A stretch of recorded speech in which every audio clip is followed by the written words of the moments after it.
Every future Spider-Man director must sleep really well at night knowing they'll never be able to make a Spider-Man movie quite as awful as Spider-Man Far From Home. And I often wonder how the people who made this movie managed to make the infinitely better sequel, considering this movie ruins everything that makes Spider-Man great and makes me miss the shit show known as The Amazing Spider-Man 2.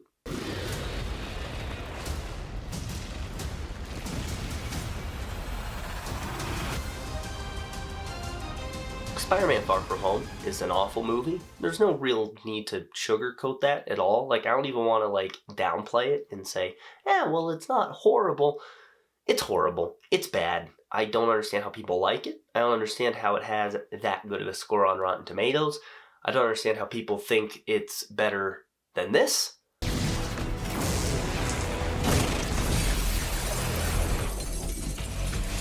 And every time I rewatch it, I like it less and less. I literally cannot stand this pile of crap movie. That said, though, there are worse Marvel movies.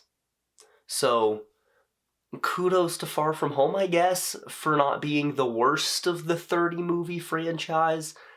But it's really far down there. And to those 3 people on my Captain Marvel review that I did... God, when did I do that? It was way back when, but... Shout out to those 3 people who left really kind of insane comments trying to explain to me why that movie's a work of art. Brie Larson's not going to sleep with you. You don't have to pretend it's a good movie.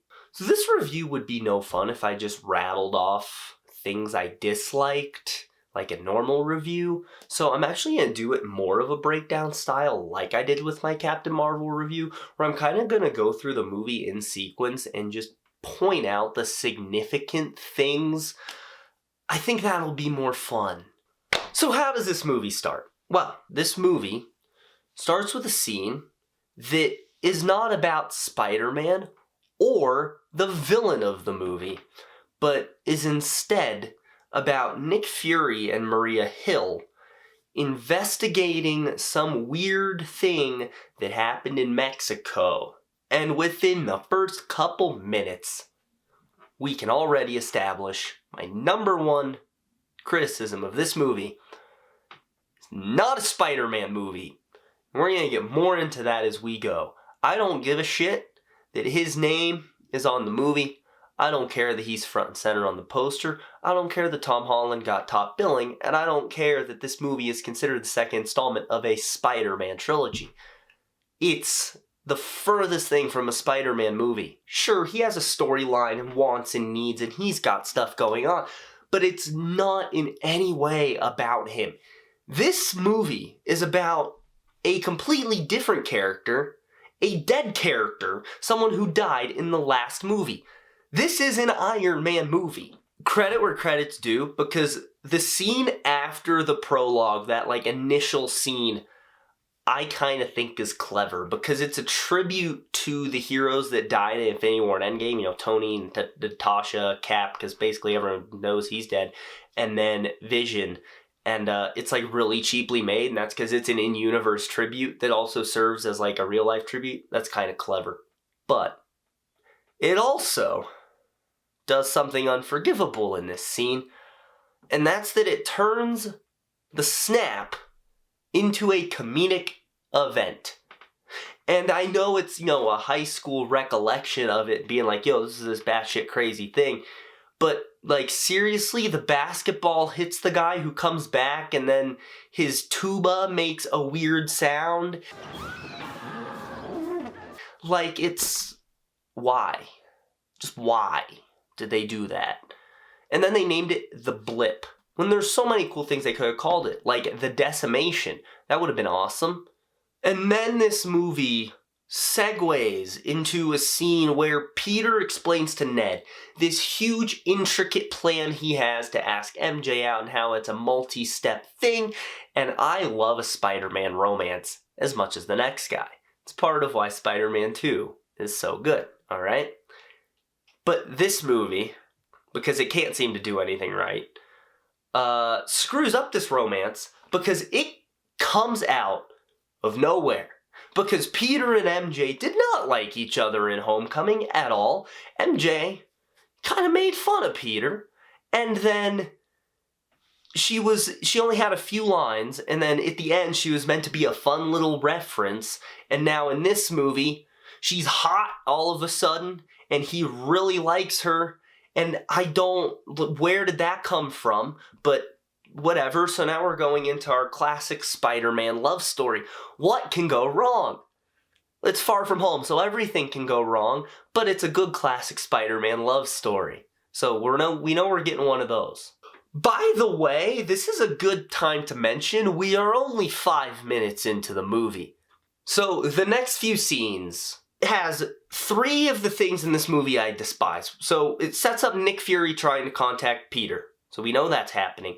And then Aunt May and Happy are in love all of a sudden, and then Aunt May packs Peter's suit for vacation. Let's talk about Aunt May, okay? Aunt May is a horrible person in this movie. And I'm amazed No Way Home was able to make me feel even the slightest bit of sympathy, because what they did to her in this movie. And I can't even begin to unpack how much they ruined Aunt May. But even then, in No Way Home, it was Tom Holland's performance that really sold that scene, not the actual event. So, also Tom Holland's performance is kind of one of the few things that works in this movie, too. This is where I should probably mention that when talking about this movie, I'm looking at it as it was on July 2nd of 2019 when it came out, not how it is now that No Way Home has come out. We're pretending No Way Home has not come out yet. We're fast traveling back to 2019 because there's going to be certain things. For example, I'm going to be complaining about Aunt May for the next few minutes, and you're probably going to be like, well, No Way Home addressed that what she did was wrong. And when I talk about the fact that Aunt May wants to bang Tony's security guard, you're probably going to be like, well, they broke up in No Way Home. I don't care what happened in No Way Home, all right? That movie, as far as I'm concerned, has not released for the sake of this review. Now, once this is over, I might go watch No Way Home to make myself feel better. And both of those things, by the way, were horrible ideas, and it makes me want to slap the writers like I'm Will Smith. Also, Peter Tingle, really? Like, they couldn't call it anything else. They couldn't think of a better name. Like, I actually have a good idea of what they could have called Peter Tingle, and I mean, keep in mind, this is just me spitballing, this is just me thinking off the top of my head, but fucking Spidey sense, like, I don't know, that would have worked. So they go to Europe, and let me tell you, the Venice stuff, it's kind of fun.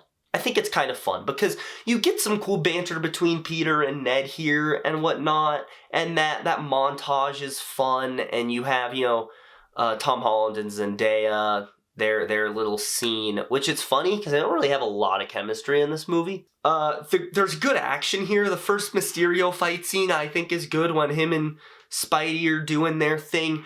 But my issue with this is that they're taking Spider-Man out of New York before he's even been in New York. Because in Civil War, he is in Germany. And then in Homecoming, he's in DC for a lot of it. And then in Infinity War, he's in space. In Endgame, he's just in like a scene of that. And then in this, they take him to Europe. So what we're doing is we're taking the New York-based hero out of New York, which should be a moment like, oh, he's out of his element. New York has lost their guy.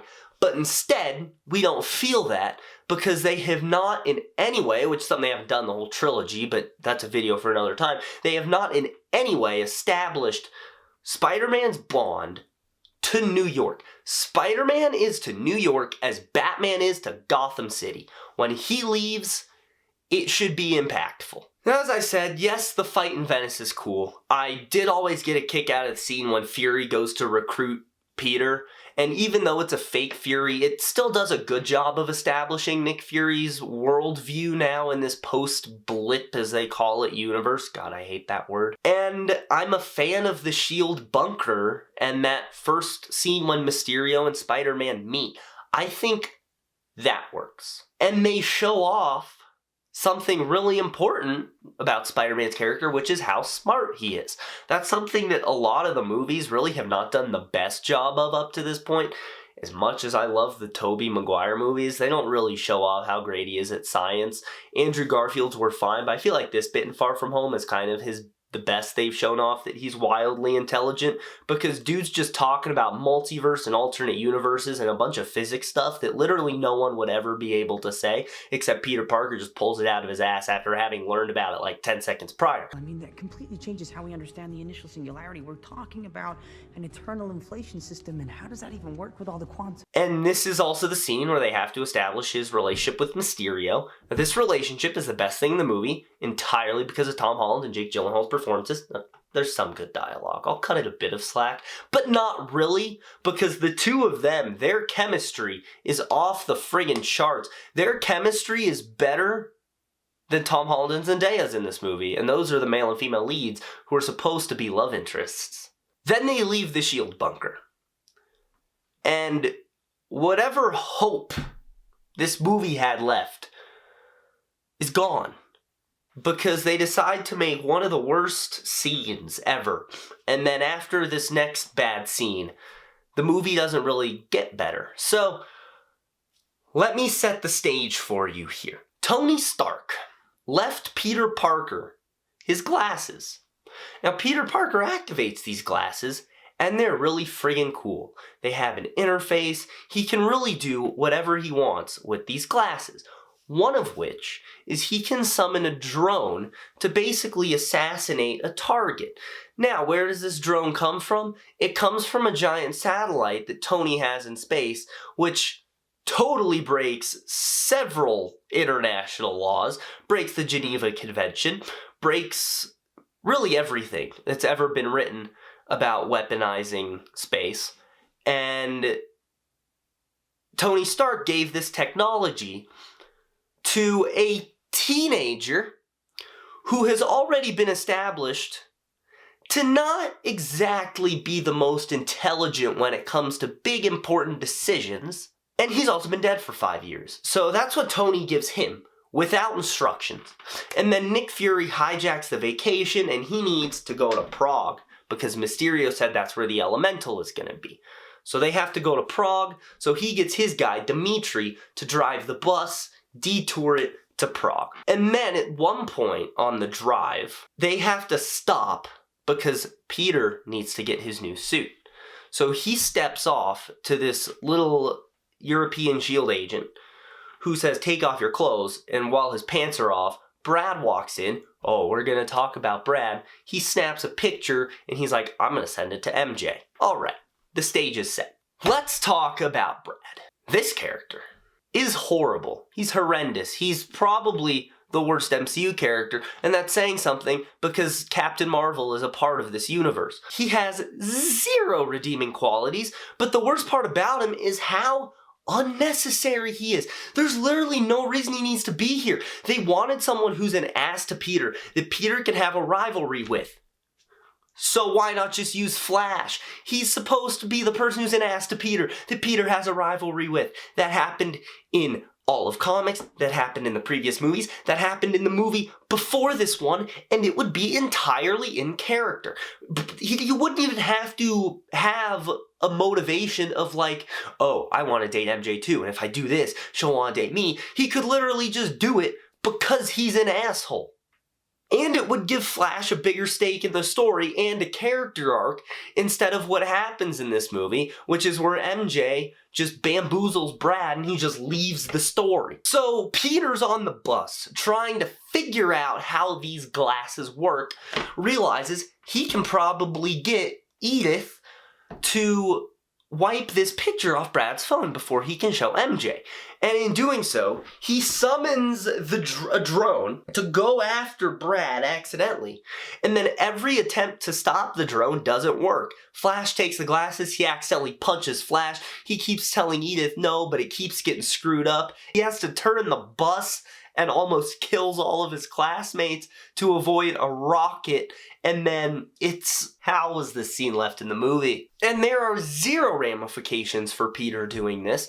He doesn't learn from this stupid mistake. He doesn't feel bad about the fact that he almost directly killed every single one of his classmates. He doesn't give a shit. So in one scene, they managed to character assassinate Peter Parker and a character who's not even alive anymore. Oh yeah, Ned and Betty are dating in this movie. Did you know that? I do kind of like this. I get a kick out of it. It's just stupid enough for me, their romance that they have going on. And I think it's funny they break up at the end of the movie. And my only issue with it is that it sidelines the best character.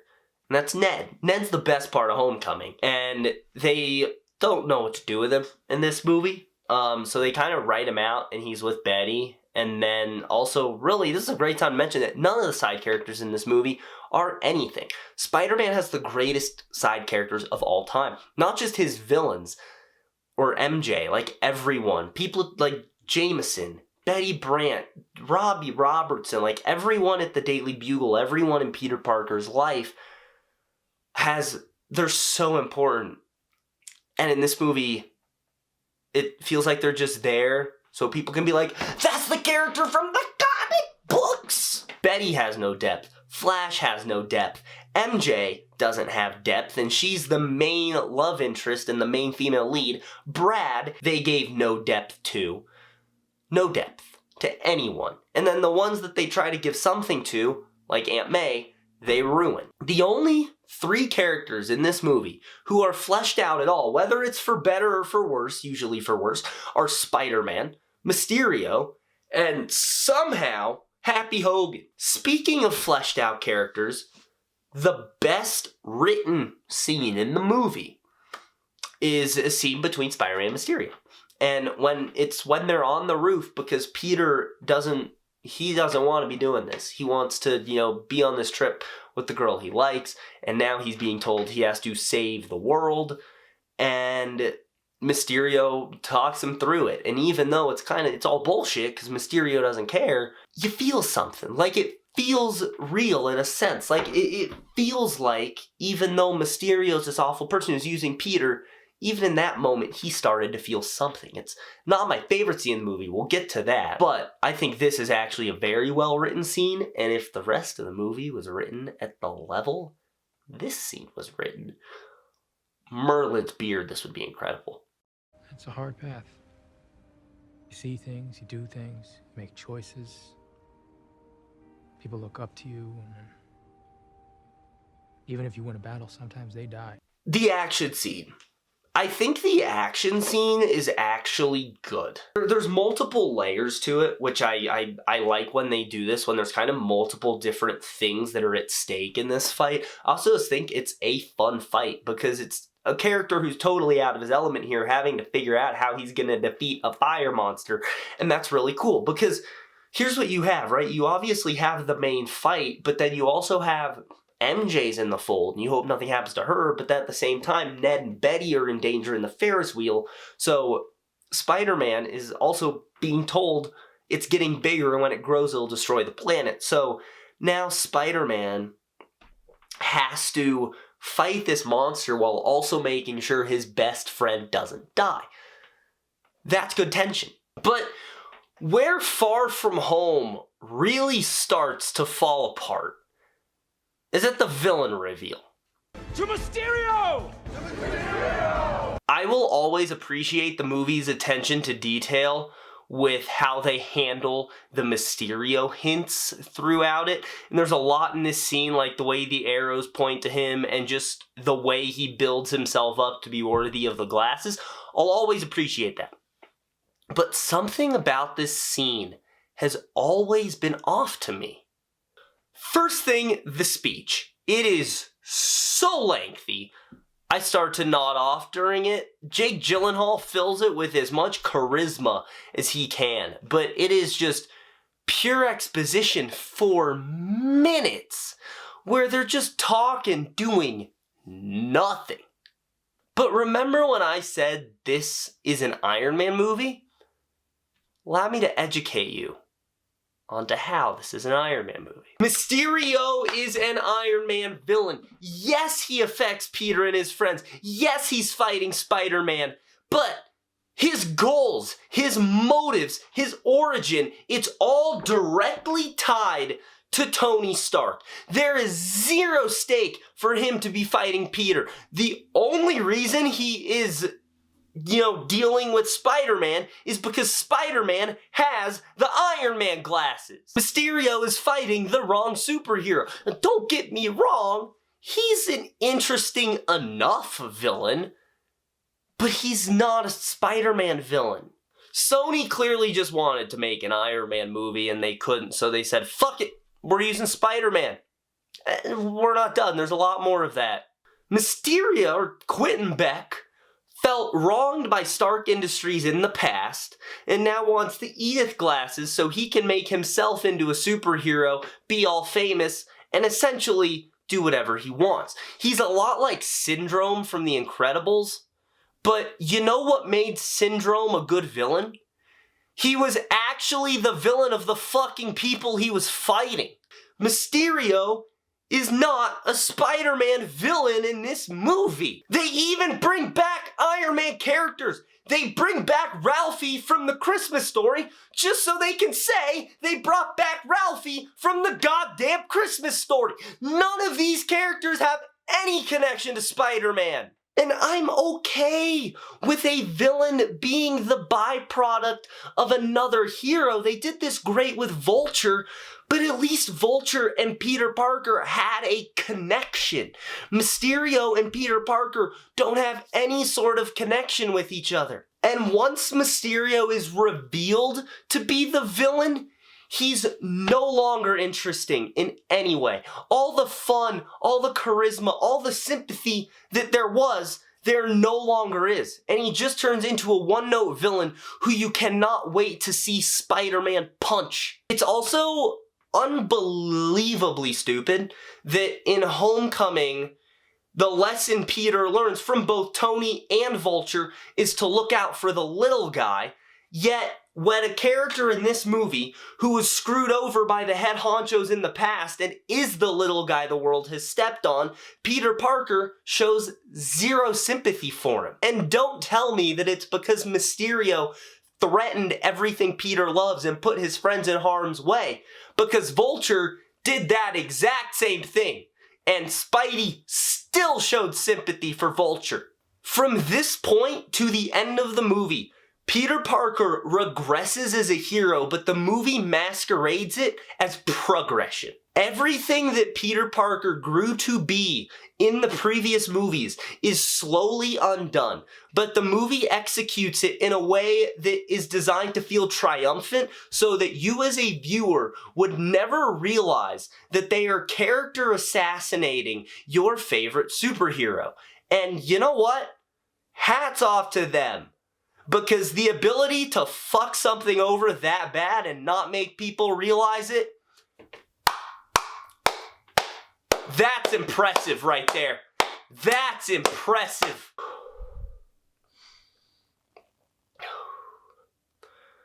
There's not much more to talk about. Thank God, because I'm getting mad. MJ finding out Peter's Spider-Man might be the single worst scene in the entire Marvel Cinematic Universe. This is how MJ finds out that Peter Parker is Spider-Man in Spider-Man 2.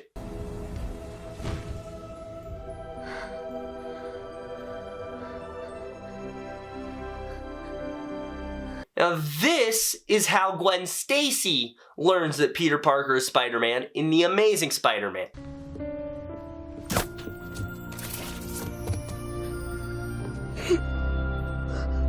And this is how MJ learns that Peter Parker is Spider-Man in Spider-Man Far From Home. MJ, I'm Spider-Man. What? That's what you were gonna say, that you're Spider-Man. Any screenwriter, with the possible exception of Taika Waititi, would tell you that this is the laziest, cringiest, and worst possible way to reveal such an emotionally important piece of information. In fact, it's so bad that when they put it in the trailer, I half thought it was a joke. Because I was like, there's no way on God's green earth that that's actually how she learns. And I watched the movie, and it was. Enough negative talk. let's talk about some cool shit. You told me you were just a kid. You told me.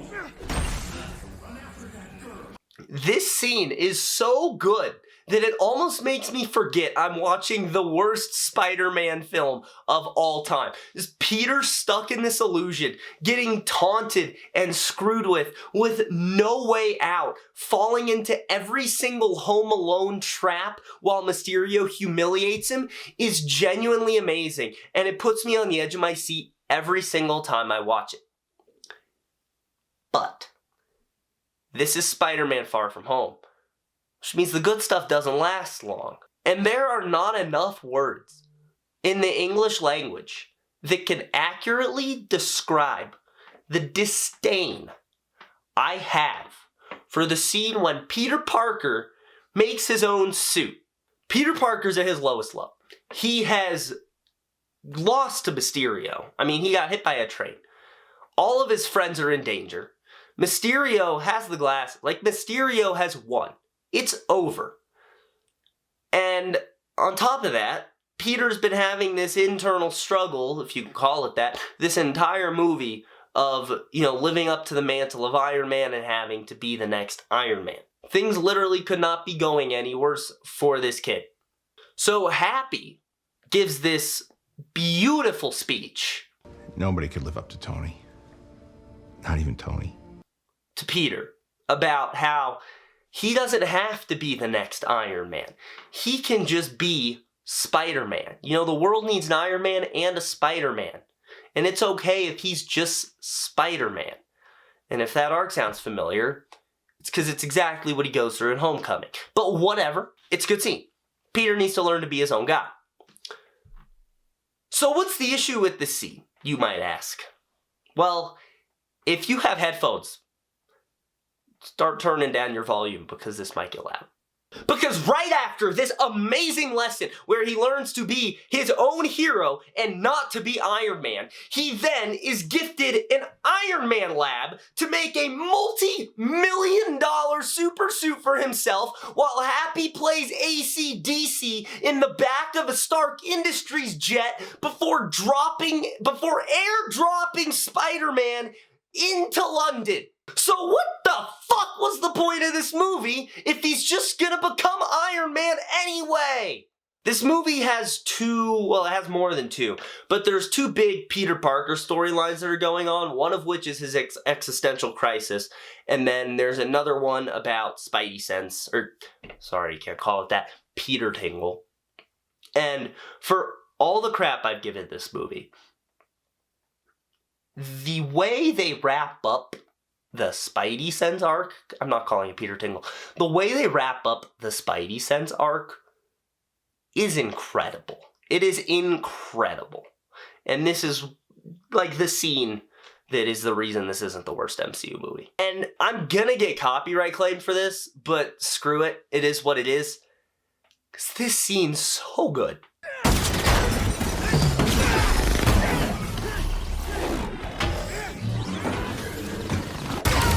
I hope Mysterio stays dead. I know that's an unpopular opinion and a lot of people think he's alive, and there was actually concept art of him in No Way Home, but he's not in No Way Home. But I think if he is alive, it takes the tiniest shred of progression they gave Spider-Man in this movie, it takes it away.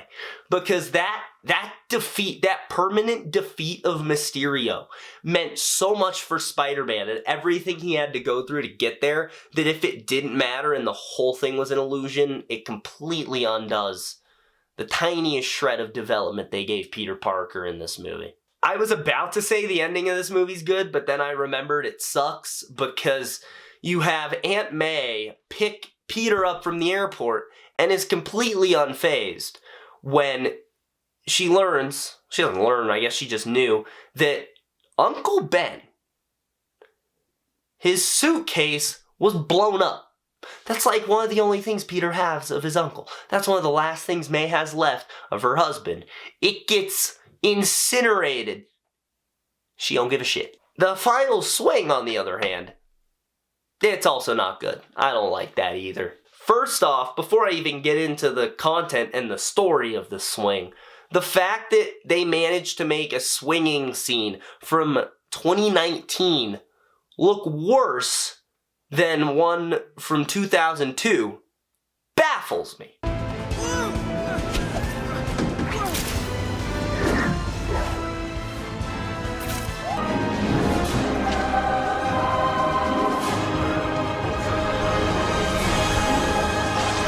There has been zero narrative reason to have this swing. Every single swing in a Spider-Man movie, the final swing, they do the ending swing of Spider-Man. It's supposed to be a big emotional moment. It's supposed to wrap up his arc. It's supposed to be a big character moment for him. Doesn't exist in this movie. Because there's been no character arc that Peter Parker has had that warrants him having this. It really feels like it's just here because the people behind this movie thought, oh yeah, Tobey Maguire and Andrew Garfield had final swings. We should give one to Tom Holland. This movie also messed up its post-credit scene. The post-credit scene does something they should never do with post-credit scene. It ends the story. Like, the ending of the movie is after the credits have started. That means they didn't finish the story. They cut the movie off, then decided to finish the movie. And I really, really despise the second post-credit scene. The scroll reveal is fine. It actually answers the question of why Nick Fury's kind of been oblivious this whole movie. That works. But then they decide to cut it to Nick Fury on an alien spaceship, barefoot in a Hawaiian shirt, yelling for where his shoes are. And that is Spider-Man Far From Home. I don't like it. I think it's easily the worst Spider-Man film ever made. I think it's one of the worst MCU films. It's not the worst if you want to take that as a positive for the movie. And it amazes me that they were able to salvage anything out of this character with how they left him going into No Way Home. It ruins Spidey's arc in the previous movie. It character assassinates all of its characters and characters that aren't even in this movie and are dead. Even the few things that work are completely undercut by every bad decision this movie made. Amazing Spider-Man 2 is better.